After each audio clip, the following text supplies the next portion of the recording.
Aashi Sharma and today I'm here to read a story. I study in Manav Rachna International School, Grade 4, Southern Ocean. And the title of the story is The Pike and the Sea Fishes. So let's begin.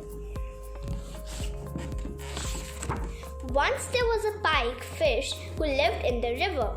He was a large fish who was very proud of himself. One day a strong current carried him into the sea. There he saw that he was much larger than the sea fishes. He started boasting about himself and his family. He would laugh at the sea fishes and feel good about himself. He said to the fishes, "Look how small you are. Look at me. I am big and I am a pike and I am great." This annoyed all the little fishes, but they kept quiet. They did not react and they kept busy with their work.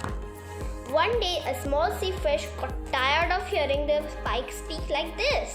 He said, "You may be bigger than me and proud of your size, but if I ever reach the market, I'll be sold at a much higher price than you. I may be small, but I'm worth my weight in gold." The moral of the story is, being big does not always mean that you are useful. I hope you like this story. Thank you. Bye.